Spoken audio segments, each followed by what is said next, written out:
Hello, everyone, and welcome to Writerly Life Conversations. Today, I have with me Samarth today, graphic novelist and researcher. His new book, Suit, is out, and we're going to discuss that book in today's episode. Samarth, welcome. Thank you so much, Saurabh, and it's a pleasure to join you in Writerly Life. I wanted to know from you what inspired you to write this work, to create this work. um, I think it's a very long drawn answer that I'm going to give because technically, if I think about it, like I I come from a Savarna background. I haven't really faced this kind of oppression that I have been able to draw and document in this book. So what drives me to this? What has led me to produce such a work? I think during the final the final 2 3 years of college, I was extremely bothered by the concept of violence and oppression. Um, I'm not entirely sure what drove me to it and what drew me to it more of. But I'd spent some time in Palestine. I was volunteering in Palestine for a month when I'd gone on an exchange program to Israel.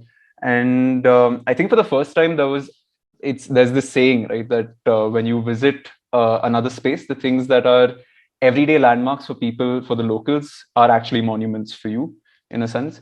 And so I realized that about my own context here, because when I'm seeing oppression from a new lens, from like everyday lived oppression, for where you have to show immense resilience in the face of institutional societal violence that is being carried out against you. I think the things that were in my face the entire while I was growing up, while we were in college, whether you're talking about reservation, whether you're talking about just the class caste structures that we're surrounded by, were really like just rubbed in my face.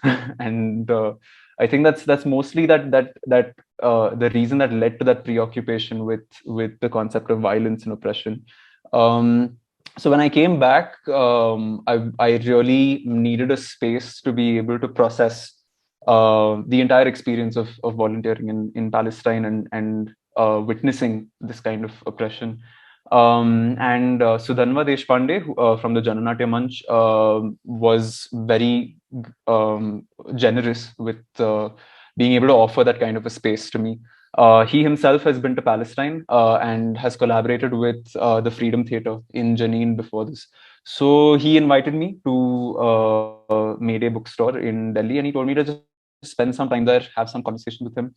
And I think that entire duration of a week, which I spent at Mayday Books with Sudhanva, really helped me like reorient myself towards an understanding of people's movements towards, like, class caste structures that surround me, and broadly like this entire understanding of violence, right? Like what leads to violence, what really like grounds violence in the society around us.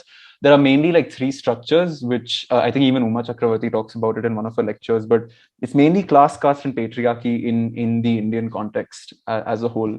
Um, and so to really be able to deliberate on this constant presence of violence right around us, I think I was seeking these spaces of confluence where violence and oppression goes on generation after generation, like, person to person.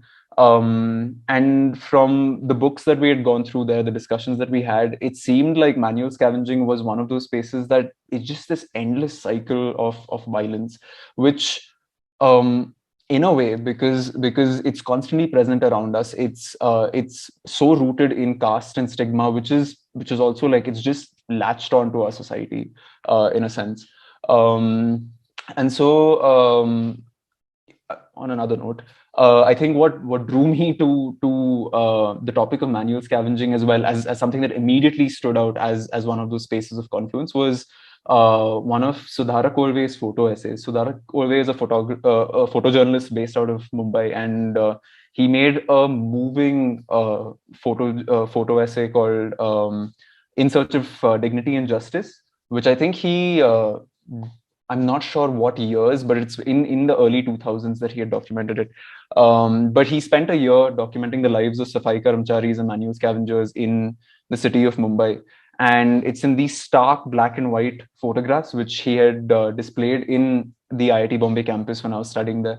And there's something about that just really stayed with me, because like, I mean, you're studying design, right? You're studying about how to solve problems. You're studying about like, you're studying about how to approach society, and how do you make a better society and all of that. And when you come across these kind of documentations, these kind of images, there's a sudden sense of helplessness that sort of dawns on you. I think that's mostly the reason why it stayed with me as well. But yeah, so yeah, coming back to what I was mentioning earlier, having identified conservancy work and manual scavenging as this point of confluence, I think there was a need for me to understand this specific space a lot deeper. Um, so the first step obviously was to ground myself in the city of Mumbai, which I knew by then, mostly. I mean, like, there was a version of it that I knew, I guess. Um, and the first thing that I did was I reached out to the KVSS, which is the Kachra Vautuk Shramik Sangh. It's the largest union. It's the largest labor union for Safai Karamcharis in Mumbai. And their labor union leader, Milind Ranade, was extremely kind. He literally just like walked me through the entire like setup as it is right now, with all the problems.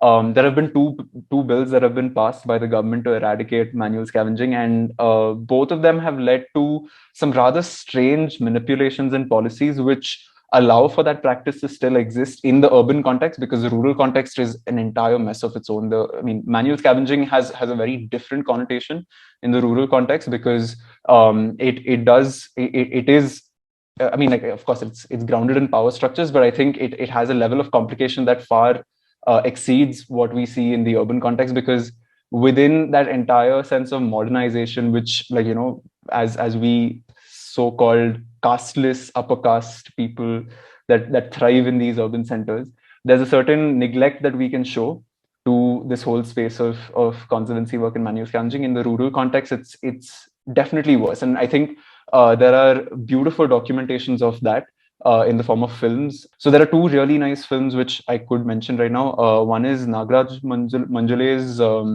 film called Fandry. The other one is Kasturi by another director called Anil Kamble. It's a more recent film. In fact, it came out. I'd seen it in the Mumbai Film Festival, I think 2 years ago. Both of these are beautiful documentations of the lives of not necessarily Safai Karamcharis, but say manual scavengers and the people who come at the lowest rung of the caste structure within the space of a village, right? I think Kasturi is very specifically about the manual scavenging family that has to clean carcasses, and also is a part of the post-mortem ward in the local hospital. And Fandry is about a family that looks after the pigs in a village. So yeah, I think those actually shed a lot more insight than many other documentations that I've seen. I think through KVSS there was a very different lens that I was able to apply to the problem of manual scavenging as a whole, because they were able to show so many of the loopholes, that whether it's the labor laws, whether it's like, the contracts, the tenders that the BMC puts out, how all of those are able to subvert many of the laws that exist to eradicate manual scavenging.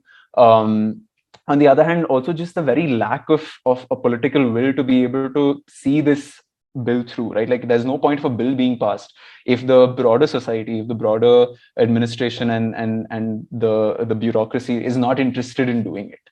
And I'm sure it's not coming out of like a very violent sense of like, we don't want to do this, but there's this horrible sense of ignorance which comes in, because obviously most of your bureaucracy is also upper caste people at this point.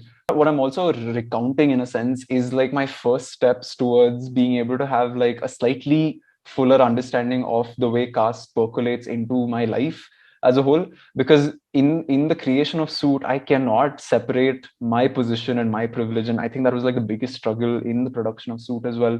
And I think it's something that I can never have a full grasp of. Like, I've recently been reading Anand Teltumbde's work as well, And I think the way he also documents caste as something that's constantly changing, it's constantly coping with the times. There is never a sense of like I have understood it that comes in, right? Like there are experts who studied it, and there is a sense that like, oh, it's still changing, there's still so much that it's being able to just like mutate in a way that it just latches on to this society as a whole. Which I think continues that interest in me wanting to continue to grow, to have a much fuller understanding of this than I have right now. But back then, I think I had like there was so little nuance that I think I was able to bring into that interpretation of caste, right? Like where did caste first come into my life? I think it was possibly in the conversation about reservation that took place when you were just entering college, right?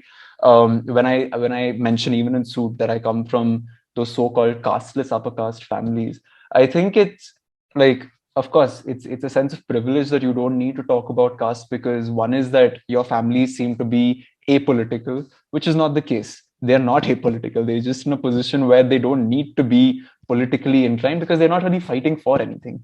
On the other hand, there's also that sense that like we don't need to discuss caste because what does caste imply for you now?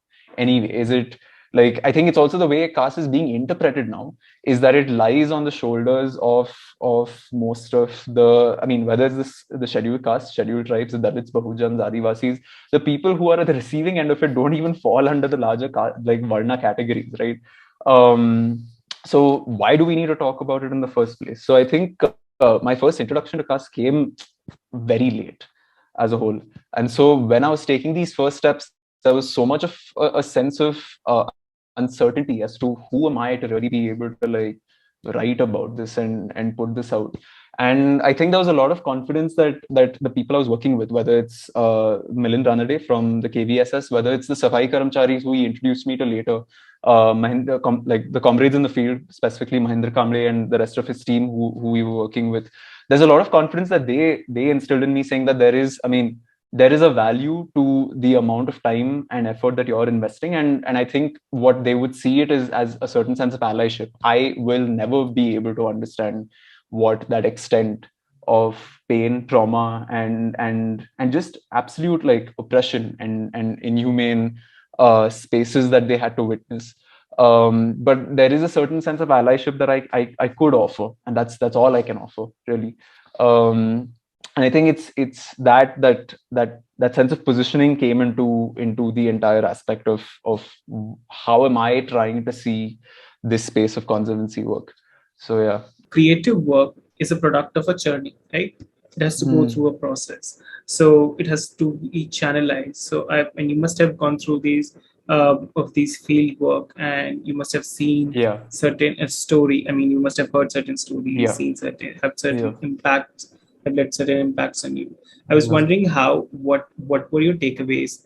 What you thought compelled you to write? What you thought commanded you to write? And what was the implied writing in this creative process? Right.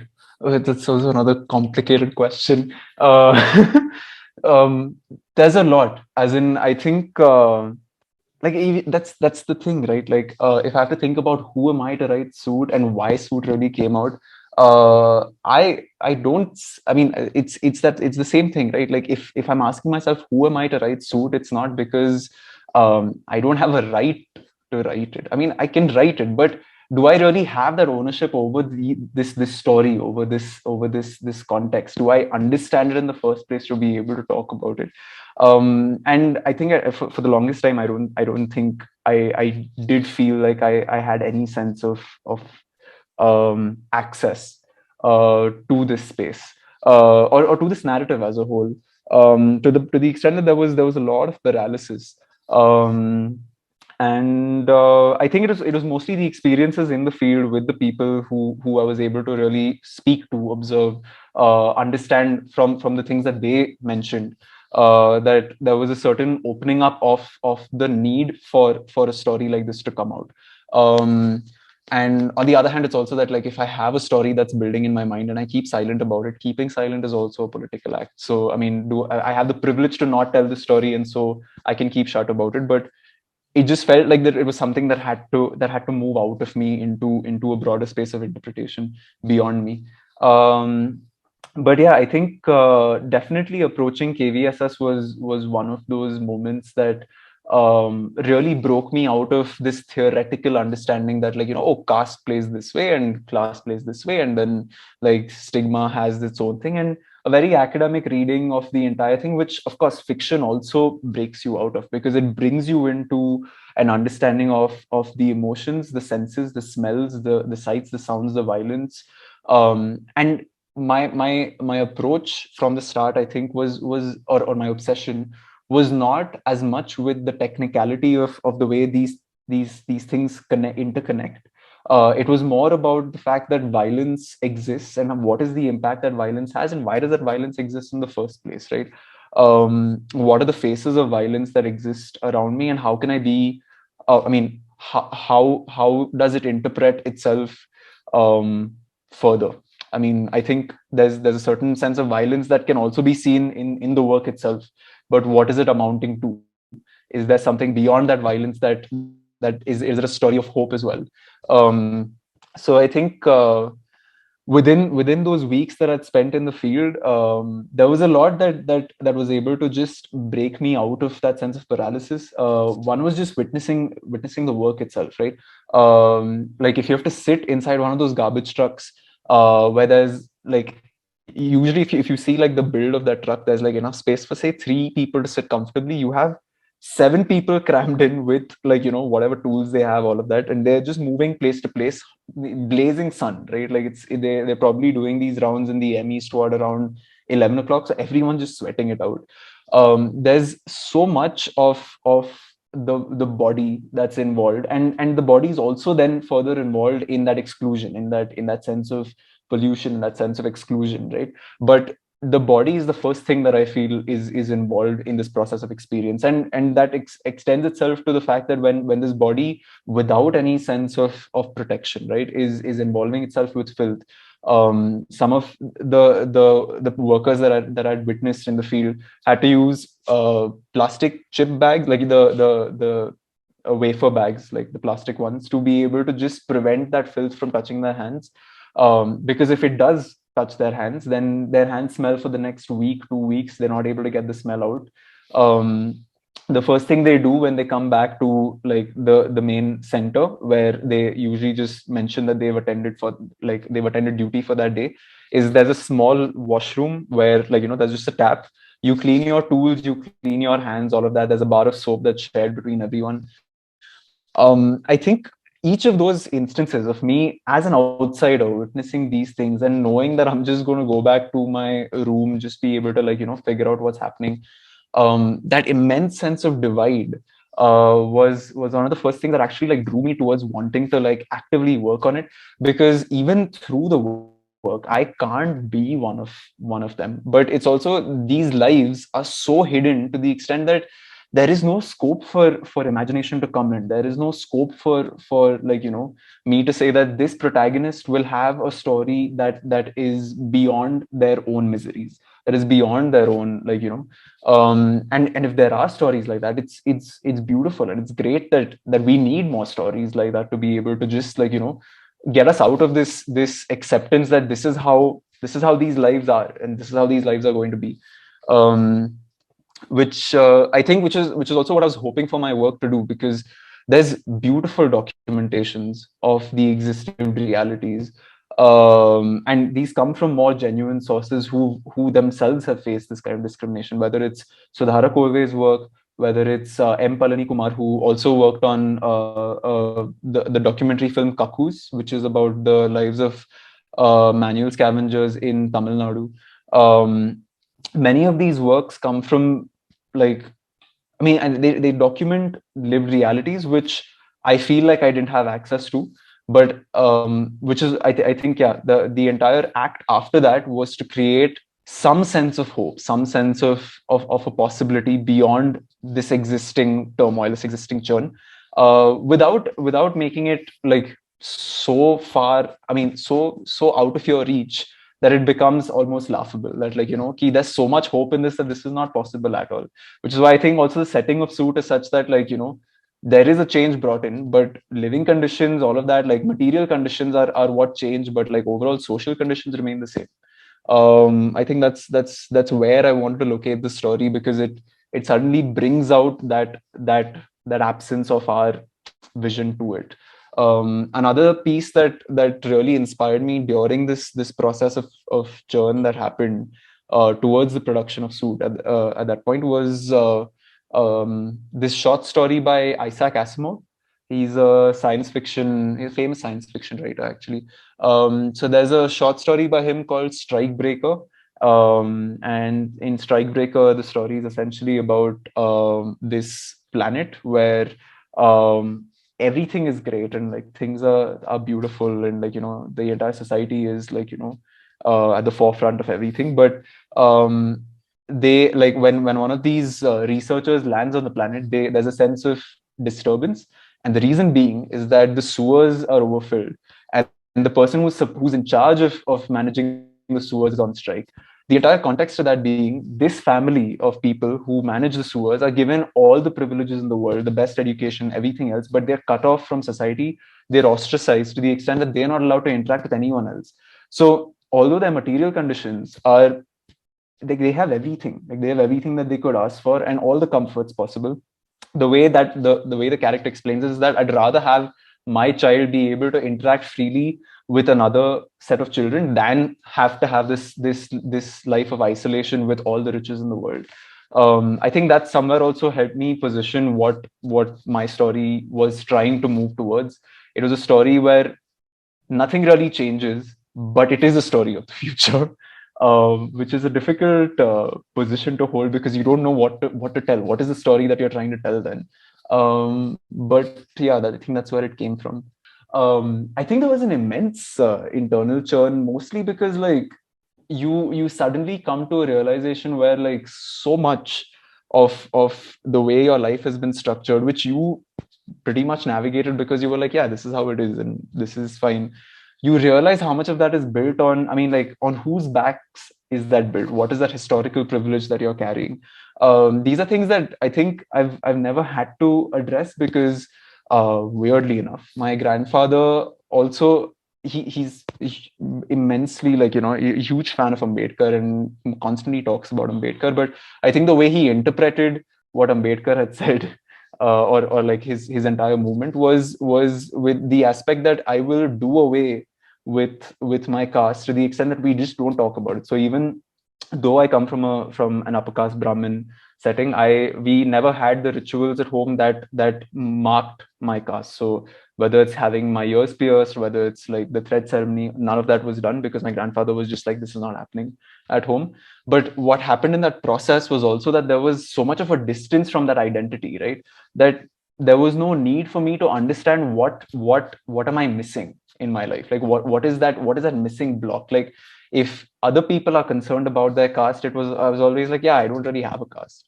And that is equally problematic, which I come to realize now, as in after this process of Suit started. There was a huge role played by many of my friends on campus who, I mean, there was an organization called the APPSC, the Ambedkar Periyar Phule Study Circle.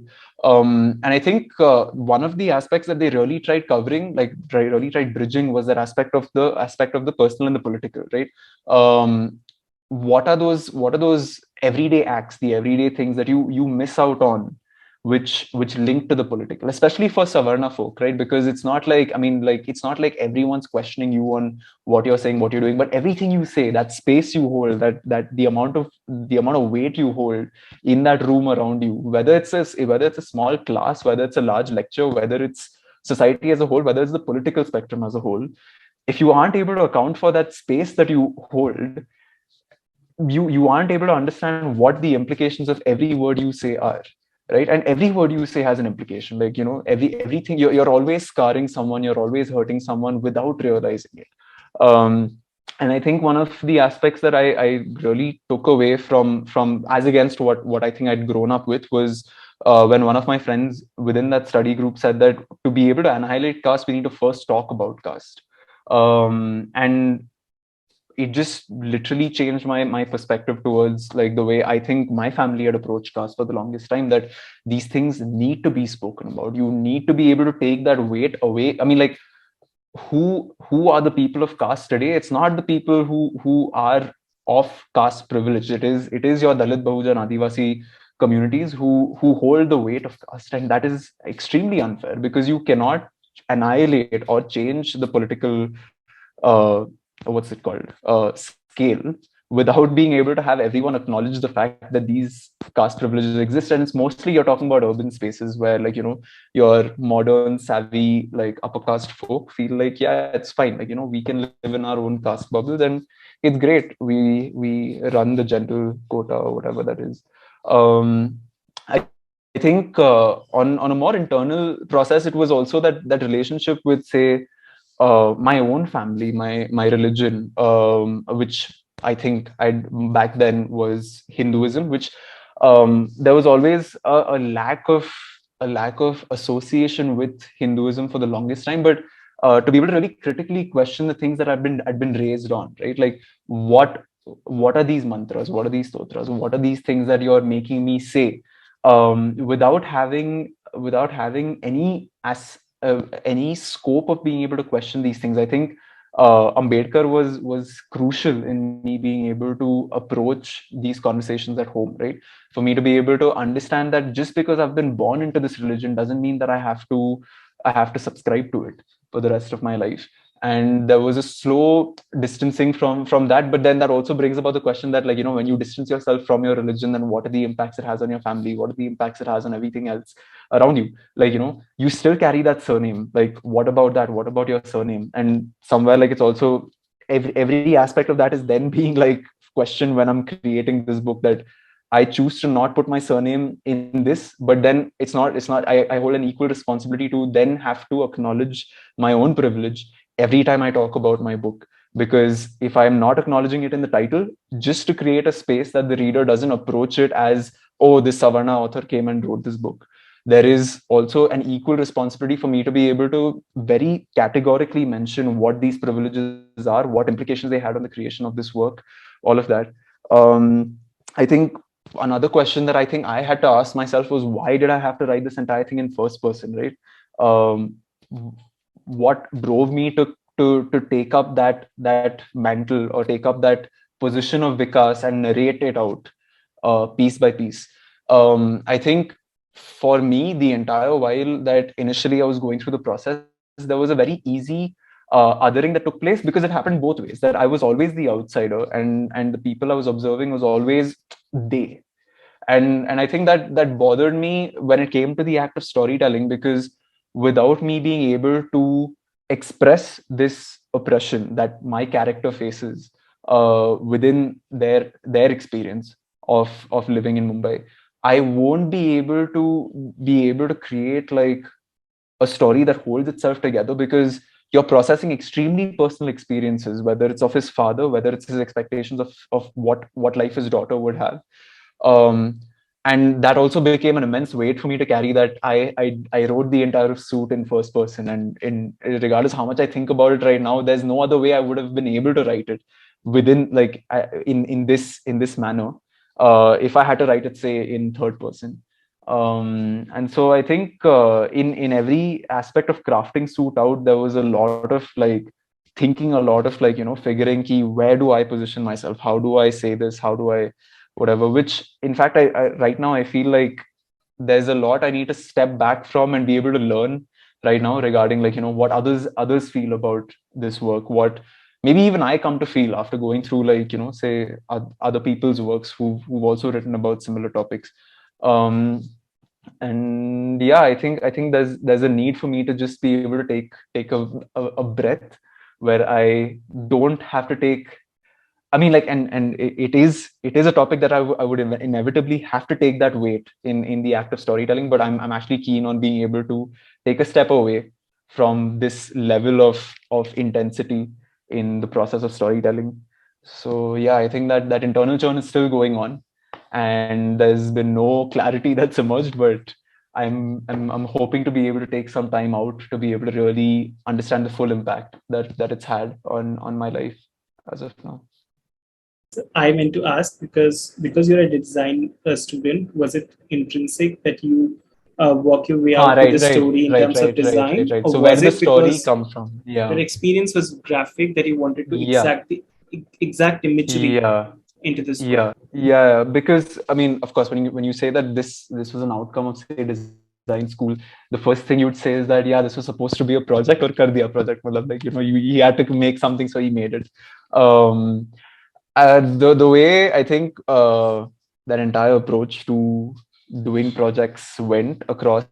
I spent 5 years in design school. The fifth year for us was and it's an extension that we got to be able to complete an integrated master's program. So we just had to do 2 extra projects and be able to spend that time crafting those projects out and just be able to produce them.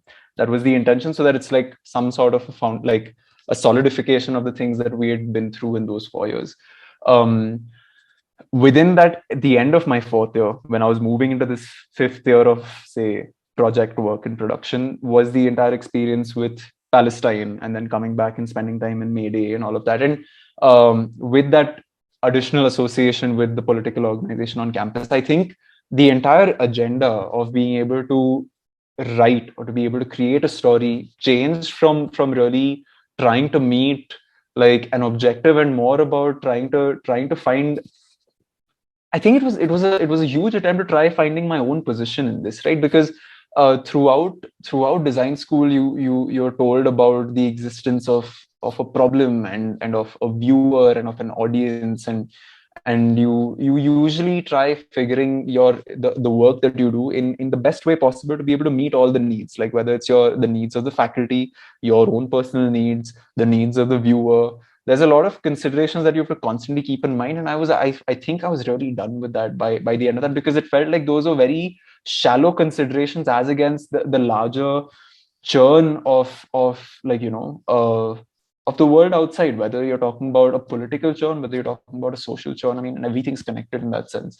um so um to be able to position myself in a way where my work doesn't feel like it's contained in this silo of like catering to this need, and to be able to I don't think it was a need to document as much as try contributing to that larger political voice and that culture that was going on outside, which I think I was just getting exposed to around that time, right? Like where there wasn't there. I mean, we had a lot of involvement with the humanities before that, but to be actively engaged, to be able to understand that you hold value in these spaces, I mean, like your contribution to a protest, to a sit-in, to any of these things might not seem like much, but it contributes to that culture, because it expands through you. It is only through you that these thoughts, these ideas grow out. And if you don't go for that protest, if you don't go for that sit-in, um, the protest doesn't miss out, but the larger cultural amplification that you could provide misses out. And so I think it was that drove me to wanting to be able to in to, it was that drove me to want my work to be able to contribute to that cultural churn in some sense. And of course, I think that is, which is what I meant, like after 2 years I don't know what Suit is really doing now, because back then it was a manifestation of a certain sense of guilt, of shame, of anger that I felt at that point. And it was the same time that the CA and RC protests were happening, and equally important political movements were taking place at that point. Which all I think finds its way back into the work, right? Because the Kabir Kala Manch, their performances were happening like back to back across like multiple stages, and seeing them, I was just like, yeah, this has to come into the work. The protests I was seeing around me come into the work in different panels. Um, I think many of these aspects just came into the work because there was a desire that, like, of I think it was a means by which I could take that step out of design school into the broader concerns of politics of politics of vulnerability, which I think I appreciate in a sense. If I have to think about the engagement as a whole, like Suit came up much later, because I remember that like the initial conceptualization of Suit, even as a concept, not even as images as much, was happening when I was spending the time in the field. So the entire duration before that, when it was just like, I think I was just sniffing my way around, trying to figure what it is that, like, like how does violence, like, manifest in society. But I really was lacking a visual for that, because regardless of how much I'd been, I mean, like, regardless of how much I think visually, there are some aspects of whether it's violence, oppression, which it's just so difficult to conjure an image which isn't biased, which isn't trying to make you feel ki, oh, these people are so bad, or oh my god, these people are I mean, there's a certain sense of, I mean, I wouldn't call it objectivity as much as balance, right?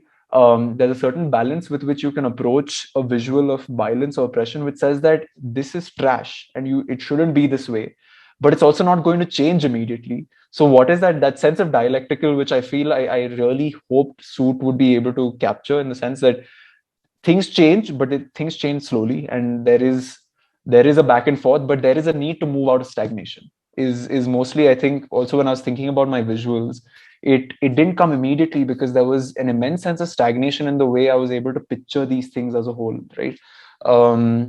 So I think it first dawned on me as a concept. And the minute I speak about a concept like that, I don't think it caters to the need of a design school as a whole. It's not really like it's not really like something that I'd planned out either, right? Like, which I guess a design school would expect you to do. But there was a lot of support I was given by my mentor at that point, who really understood me and where I was coming from. To the extent that even when I had like an extension, I didn't finish my project in the stipulated amount of time, because I was too busy attending the CA and RC protests at that point. So it just whatever fizzled out, and I was able to submit like a first draft of what Suit could be. And then over the next year, I think I was able to like really invest time. Like, even once I left college, there was like a lot of time that I spent finishing it, and so it got completed like last year around November.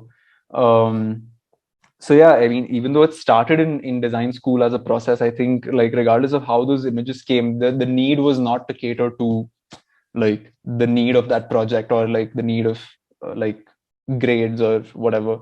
It just really came out of an urgency and a need to want to add to that cultural churning that was happening at that point. So yeah.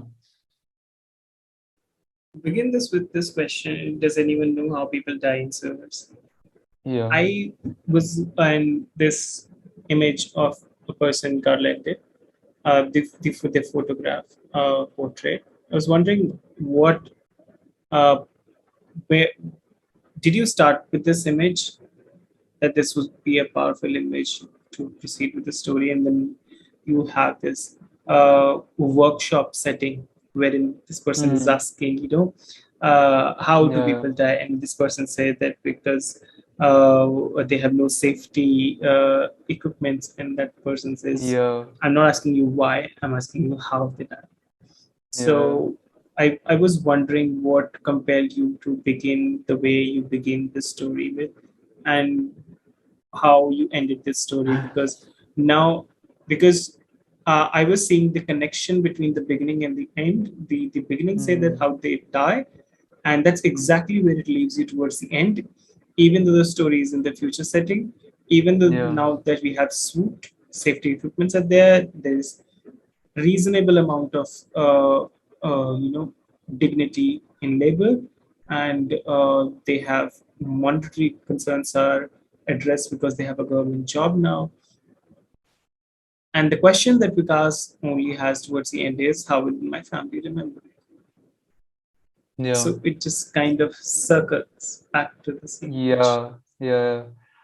If I have to really, I mean, like, a lot of this just happened like organically. I was just messing around with, like, and in fact, like, because like I was working with films before this, I had a very structured approach to the entire thing, where I was like, I will write the story and the script first, and then I will approach the visuals. So in fact, like, a large part of the script had been like fleshed out by the time I started even thinking about the visuals, which I don't know about that process right now. But sure, it worked for me then. Um, so yeah, I mean, like, to think about like the beginning, which is an extremely moving image by itself. I think, of course, I mean, I was definitely influenced by the homes that I'd visited as well. Like, there's always some photograph. There's a photograph of Buddha. There's a photograph of Ambedkar. There's a photograph of parents, grandparents, and that's in most homes. I feel like there's always like some photograph of remembrance that exists. Um, I think the reason why the story also took this structure of generational concerns, right, and how change looks across generations, was an extension of that fear and not fear of that concern about how violence moves across these generations, how it persists, what is the impact, what is the trauma that it carries, the trauma that I think Vikas has grown from into like into an adult, and the way it shapes his concerns for his daughter. I think that juxtaposition was something that was central for me to be able to really for suit to be what it is, right? Like I don't think suit is really about like, what are the changes, are those changes like possible, what the change the entire book is essentially about the transition between a father to his son to their daughter. It's um it's just it's just a generational story about like how those concerns shift, and so it just felt right to begin with the person who is absent and who still has dictated the present, in a sense, right? Where that photo of his father, which is literally also just a passport size. I mean, it's supposed to be taken from a passport size photograph because that's usually the only documentation they have of their parents It has as an well. impression of Uh, stamp on it as well, which I huh, could yeah, see. it's taken Yeah, from one of their, yeah. absolutely. Yes. Um, in fact, there's one of Sudhara Kolve's photographs in his photo essay also has a very similar photograph, which I think that I remember borrowing. Like I remember being very inspired by that photograph as well. That if I'm talking about a father, if I'm talking about loss, if I'm talking about like how are these memories kept, right? Like how have they been documented? And that was something that I think I tried paying attention to when I was interpreting that into suit as well. Um, so that entire first patch, in fact, came about I wasn't sure where to start the story from, but I think the place where it had to start was where I was starting from as well. Like uh how do people die in sewers is like like you can't I couldn't get it in my head, like like it definitely feels like a horrible death, but the question is also like how do people still die in sewers, which shouldn't be happening right now. Like we cannot be I mean, like how do you call yourself a democracy when you have people dying in septic tanks and sewers because you have a society that's designated them to clean it? That's one part of the question. But two is also like there is just that lack of imagination, that how do people die in sewers as a whole. You mostly, in most of your safety instructions and most of these things, there is like you are drawn to safety because you fear what happens otherwise, right? If you see any of your crash tests, like why do you wear a seat belt, why do you wear a helmet, is because there's always been some documentation of what happens otherwise, because the other end of it is too scary and you'd rather avoid that. There is a sense of fear that they will instill in you so that you cater to the safety that's given to you. I think that's what we've been used to seeing. I don't know. I mean, I'm not entirely sure how people do it in other countries now, or what is the general standard or general protocol. But the way, like when we're growing up, is that if you do this, you will die a horrible death, or if you do this and if you don't do this, then you're messed. Like after that. And which is, I think, the reason why that safety instruction also took, or the safety instruction workshop, or the safety whatever was took the shape that it did. That it's trying to instill that sense of fear in like the people who will be moving into conservancy work and who are being trained to like understand that they have to keep their suits handy at all points. Um, that that sense of fear will make sure that they don't do anything stupid. They don't try avoiding the safety protocols. Um, so I think that's mostly where it came from. I also found a video on YouTube which showed the effects of H2S gas on a rat, and these were videos, that these were safety instructions videos that I remember. I think they said that they used to use these in larger chemical factories where like these effects were documented on rats, so that it scares the workers into understanding the need for these. So I kind of just use that as a reference for an imagined future where safety suits would possibly be a reality. So yeah, that's where it came from. I don't know, if there was anything beyond that. It was very happenstance actually. I just happened to come across these things because I was equally curious about this aspect of it. Yeah. Sure, and you're right about this generational thing because anyway, the story is progressing into two arcs, and we can see that Yeah. this one arc is leading to a completion, the other is still there. That is Yeah. whether I have the dignity, sort of dignity now with Sood, is has anything Yeah. changed? Because Mm. Vikas is contemplating the same thing that his father must have. Yeah. Will I be Yeah. leaving when I'll be dead? So in a way, the story hasn't moved in terms of what place do manual scavengers have, even after all these protections and amenities. Yeah. And because as you said that there hasn't been a social change, there's just been a Yeah. materialistic Yeah. addition to what they do. I also Yeah. struck by this particular line by Saee, Vikas' daughter, when there's a brawl scene and he comes back home and you know is getting his wounds dressed, and Saee Yeah. says, "The suit didn't protect you." I was really struck Yeah. by that, the emotional aspect of this dialogue, and also about the bafflement of children who can't really process things that are very everyday. Yeah. I Yeah. mean, they're rooted in violence like this one. Yeah. This is perhaps the single sentence that stays with Vikas because that's why he's thinking of the future and saying, Yeah. what will I leave when I die? And Yeah. Sai is so innocent and not able to process this thing because all the time was Yeah. me thinking that, because she's also asked about grandfather's story, right? From his father. Tell me Mm. something about my grandfather. And because Yeah. I'm unsure, but tell me, call me out if I'm misreading it. Perhaps Vikas was thinking, what should I tell my daughter about? I mean, Mm. what grandfather story might be relevant Yeah. or useful, Yeah. right? Or Yeah. something for this daughter to process because it's a very young age to absorb violence. But then she was thinking the suit will protect my Yeah. father. And she's wondering why Yeah. it didn't. Yeah, I think it's also just that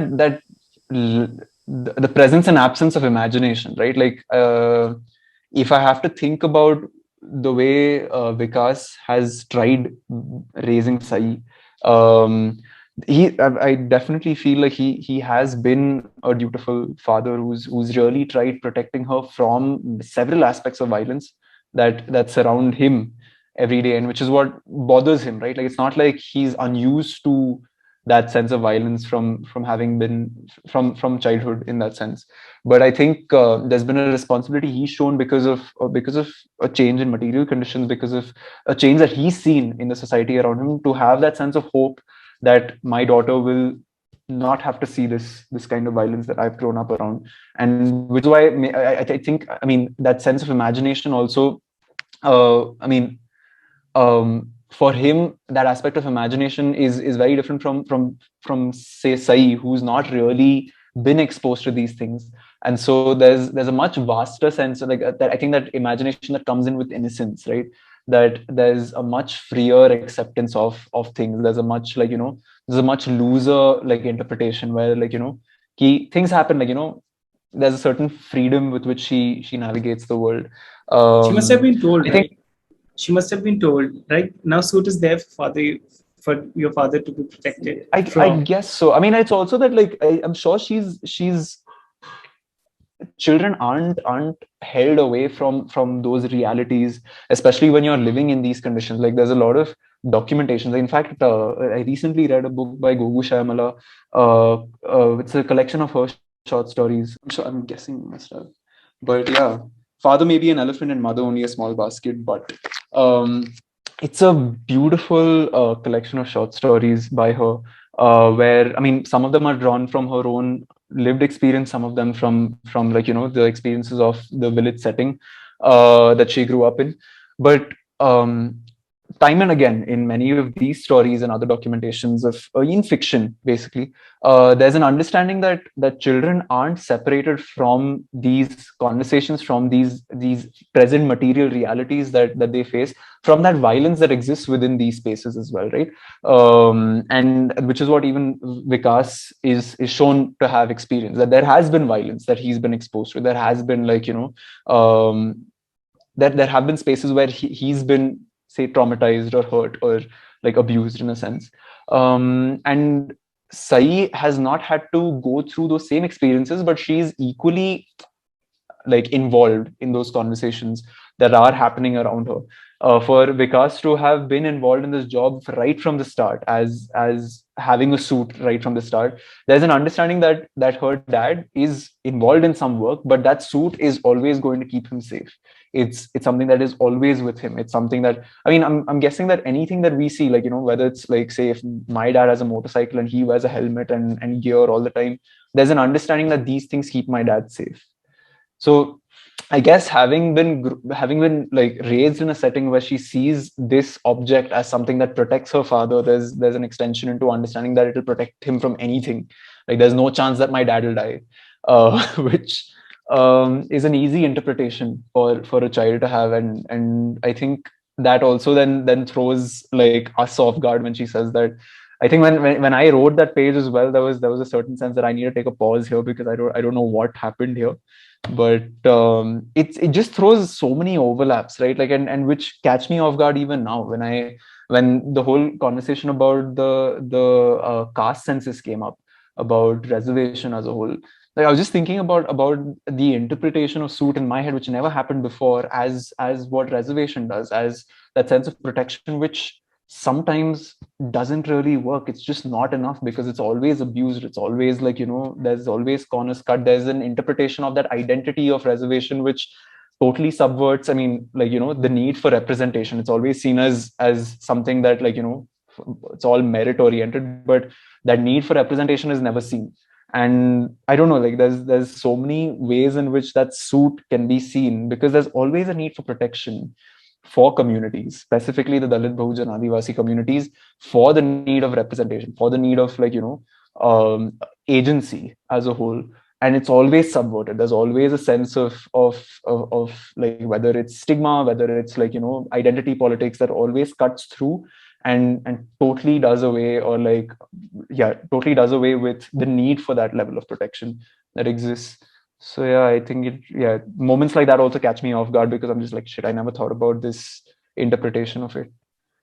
Did you also consciously think about how these people are breathing inside the suit, the kind of material that was used to build this suit?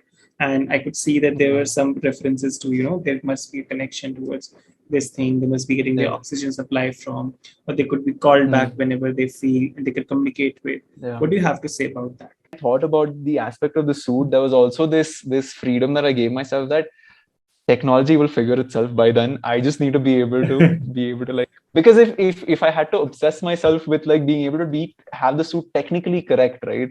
I think like what I don't think I was able to answer, which I was really keen, and I wish I had a better understanding, or maybe that space to be able to really go into the nitty-gritties of it.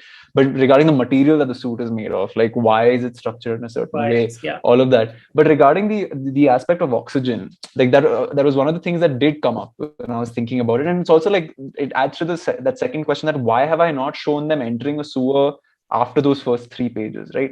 When they go into that gully, I don't show them entering a sewer. When they go anywhere else, they are wearing their suits, but they are never entering a sewer after that, right? I think in that popular imagination of manual scavenging, it's people who enter sewers, which becomes that, oh yeah, people who enter sewers are. But there's also an understanding that one is that aspect of entering the sewer itself is very is taken to an extreme.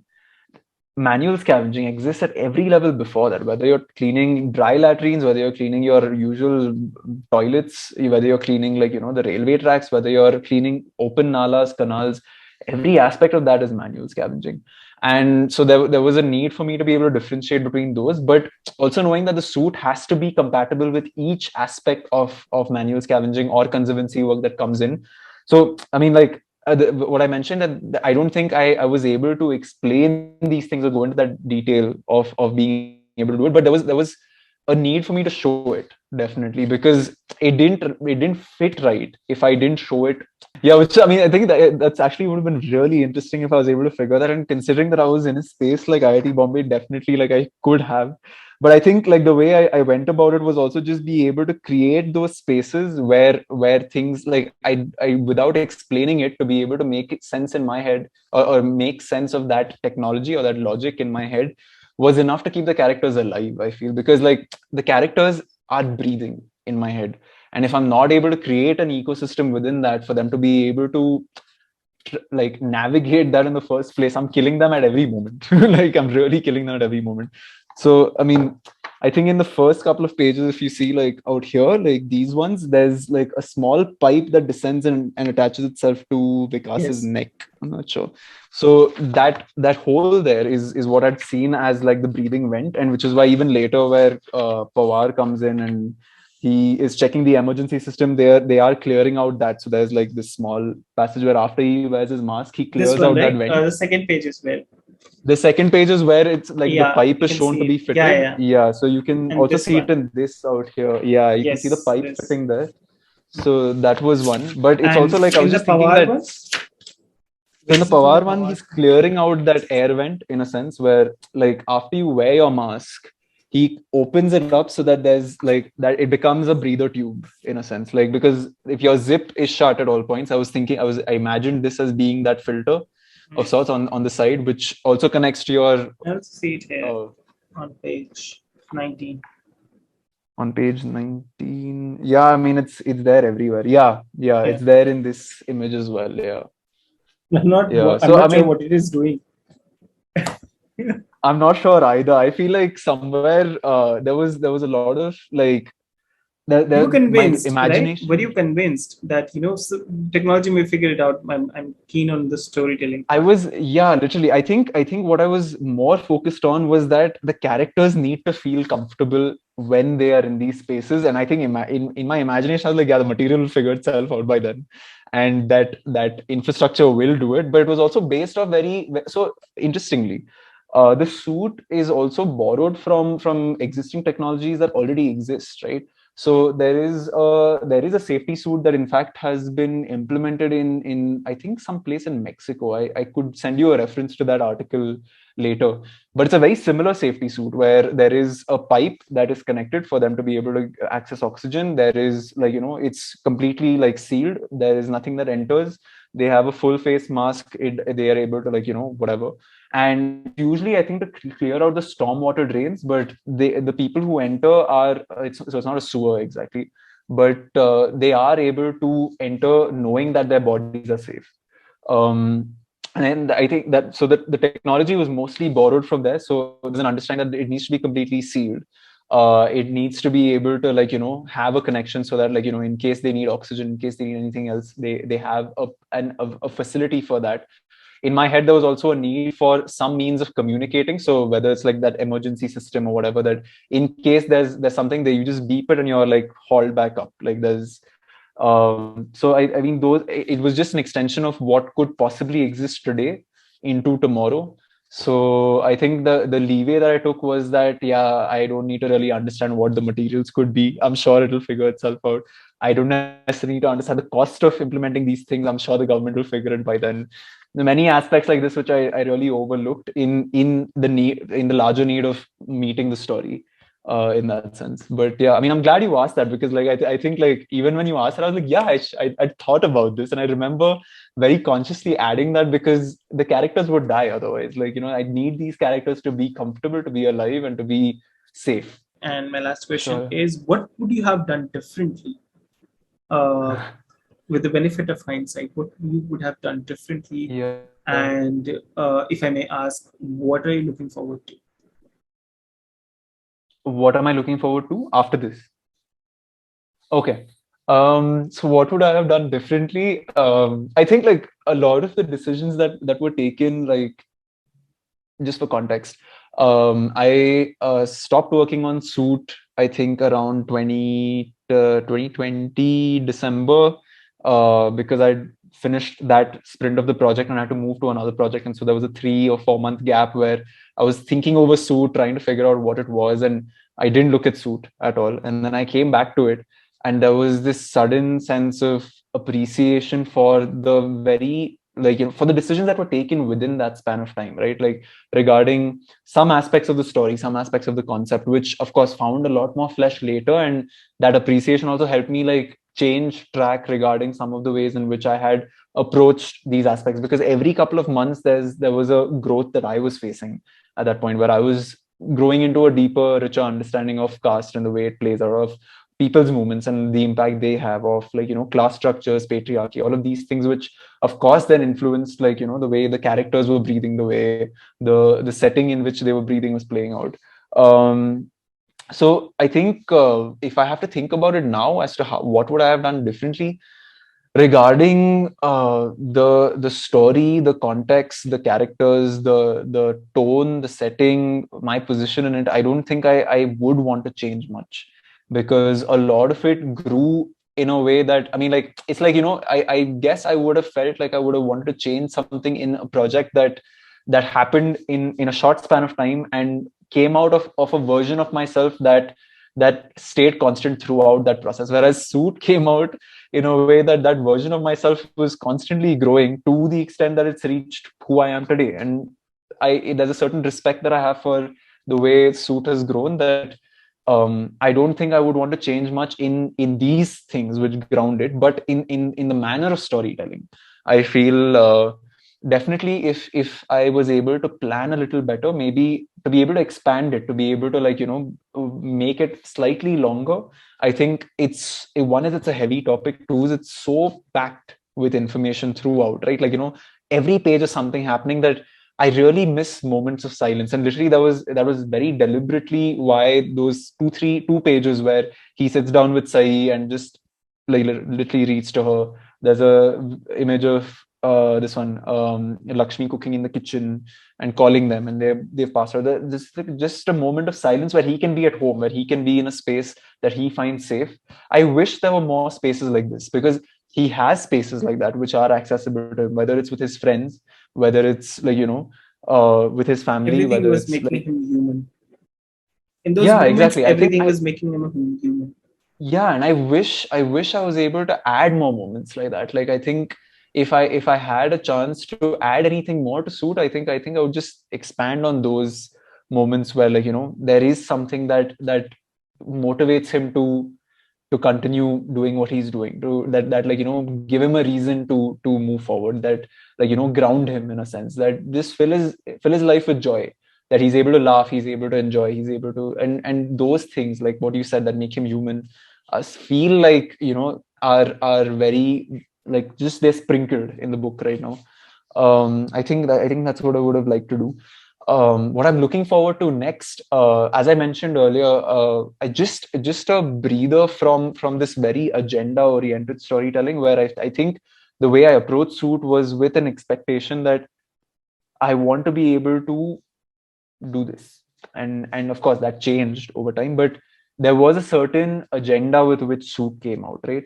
I really want to give myself some space in that craft of storytelling where I can have myself pour out into the page. I think something that I've also been addressing in therapy and the rest of that as well is that there's so much that I hold back on having myself come into my work, right?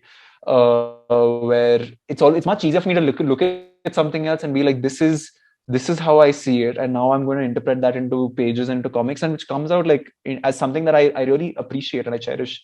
But that lack of myself in that work, and the lack of seeing like who I am today and how that's grown out, doesn't have to be about me, but like that very obvious flair of who I am in that work, which I think I'm keen on working on, that immediately adds a certain lightness to the work, because I'm able to laugh at it, I'm able to like like joke around it, I'm able to like be a more easy version of myself, something that Do I what felt comics about. do.